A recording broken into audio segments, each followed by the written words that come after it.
Thanks for joining us on KARE 11 News Now. I'm Rena Sargentopoulos. Let's get right to your headlines. Some breaking news right now. President Trump is starting a 90-day pause on all retaliatory tariffs this afternoon, except for China, which he has now raised to 125%, up from 104% taxes that went into effect late last night. Just this afternoon, the White House press secretary says more than 75 countries around the world have reached out to the White House to start negotiating to lower those tariffs. Wall Street reacting almost immediately this afternoon. You can see the exact moment that President Trump made that announcement.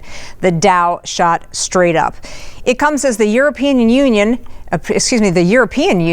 approves a fresh set of import taxes on more than $24 billion worth of U.S. imports. Now, those will take effect on April 15th. Of course, China not taking the tariffs lightly, responding with new tariffs on American goods coming into their country starting tomorrow. Those taxes now at 84%, according to China's customs agency. NBC's Janice Mackey-Frayer in Beijing with a closer look.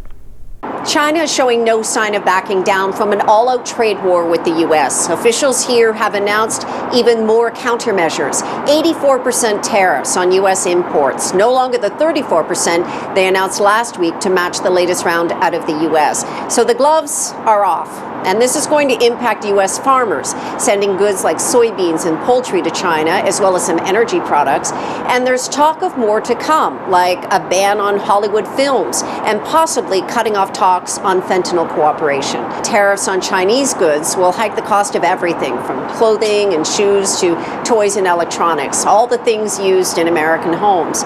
Also overnight, President Trump tripled duties to 90% on small packages that had been coming into the U.S. duty-free from retailers like Shein and Temu.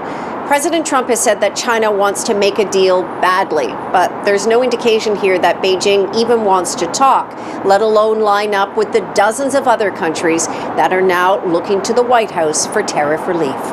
Janice Mackey-Frayer, NBC News, Beijing. Across the South, storms have stopped for now, but intense flooding remains. Take a look at the Ohio River in Kentucky, pushed way past its banks in downtown Louisville. Right now, or during the recent storms, I should say, the western side of the state got more than 10 inches of rain, and the worst hit spots in the southwestern part of the state got nearly 16 inches. If you work at all at Southdale Mall or the hospital, your commute there is going to be a bit messy. The third construction project in the area is now underway. France Avenue south between 49th and Market is shutting down until Saturday. A Minneapolis city councilor tells us it is for a private development project. Keeping an eye on detour signs will be your guide through this part of town. So you definitely want to make sure that you already know about the E-line construction that is happening north on 44th and Abbott, plus some sewer repair to the south at 54th and Xerxes. Happening right now, diversity and equity and inclusion believers in Minnesota fighting back. Earlier this year, the Trump administration told public schools to cut their DEI programs or lose money. Then, as Ian Russell reports, the Minnesota Department of Education commissioner made a choice. In the Fridley Public School System, crunch time feels just a bell away. This is the time in public education across the United States that we do our budgets. Approvals for those are needed in the next few months, and like many districts, there's a lot to consider. It's about ensuring that their needs are met. For Superintendent Brenda Lewis, that includes federal dollars, a mainstay for a district of roughly 3,000 students. 70% of our students are living in poverty that we know. In total, the district gets more than $1 million from the federal government to help support their learners. It's roughly 7% of Fridley's budget. If those funds go away, Lewis puts it simply, it's unconscionable.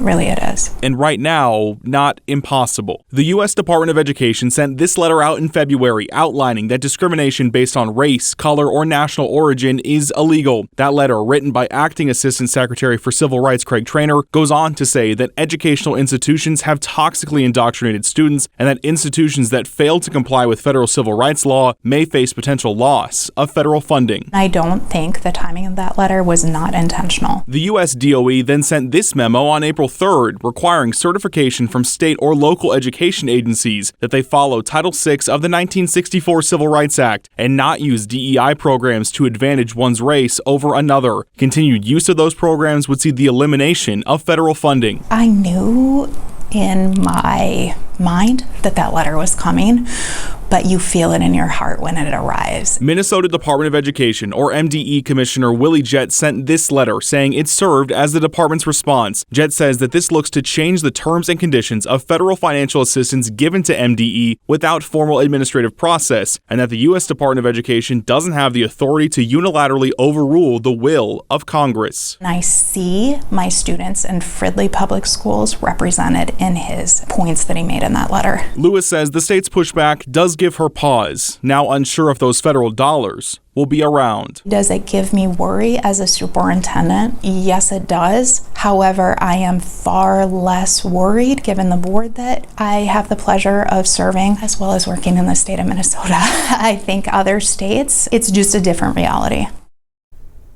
5 Minnesota sheriff's departments have joined a task force to help federal immigration officers. According to the ICE website, the sheriff departments in Cass, Crow Wing, Freeborn, Itasca, and Jackson counties signed a cooperation agreement with the federal agency. There are 3 different types of agreements that local law enforcement agencies can sign, allowing them to perform some immigration enforcement. One local immigration attorney does express some concern. People who are immigrants who may have been victims of crime or may have been witnesses to crime may feel less willing or less safe to report those crimes. And so there is an attendant sort of potential public safety consequence.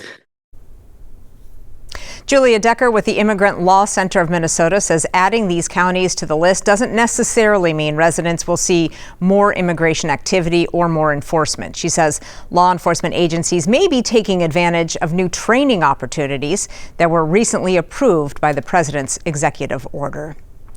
New today, the FAA's head of air traffic is retiring early, and the agency is making sweeping changes to leadership at Reagan National Airport in Washington, D.C. The changes are in part because of the deadly mid-air collision over the Potomac River in January. They're also part of federal buyouts throughout the Department of Transportation.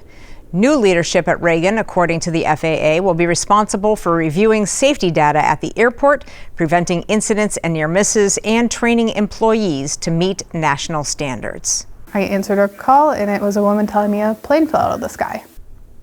For the first time, we are hearing a powerful account from a Hennepin County dispatcher about that terrifying emergency in a Brooklyn Park neighborhood. A small plane crashed, killing a U.S. bank executive, but thankfully and amazingly, no one else was hurt. Jessica Hart shares how dispatchers handle these kinds of situations to get help where it's needed and fast.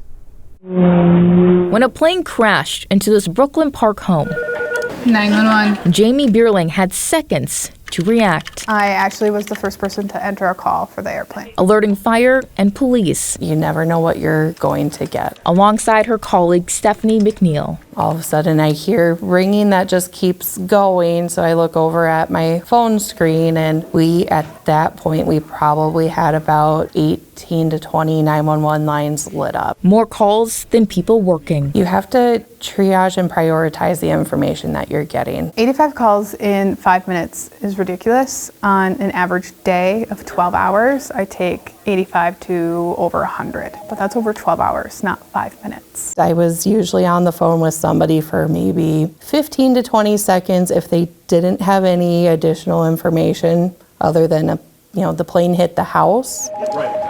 Hennepin County Dispatch. In this line of work, seconds count. It's critical. Without us, it's life or death. If there isn't anyone sitting in these consoles, no one gets started. In a moment of crisis, these women don't panic. It's kind of something where you compartmentalize what the calls are and you can't react emotionally to them. I am here to be a conduit to help the people calling, and they are my community. So being able to do this job is so immensely rewarding. So they'll continue to answer your calls. When did it happen? Because they know seconds could be the difference between life and death. Kind of don't think, just do it. As unusual as this call was, they weren't fazed. I have the immense privilege of talking to people in their worst moments and being that calm, steady voice to get them through it. A 74-year-old woman who had been missing for days in Michigan was found alive in a heavily wooded area on Sunday, thanks to a sheriff's drone. The Mason County Sheriff's Office says Nancy Bloomquist hadn't been seen since she left a casino Thursday. The Sheriff's Office said Bloomquist got lost, and then her vehicle broke down and caught fire. She managed to get out and started walking to look for help, but forgot her phone in the car. Bloomquist said she had laid down next to a tree to seek shelter from the rain on Thursday night. She said she became so cold that she couldn't get back on her feet on Friday. She laid on the ground until that drone spotted her Sunday evening. There was little to no cell phone service in the area, but the drone team was able to connect its drone to Starlink satellites. Stay with us. More news and weather coming up after the break.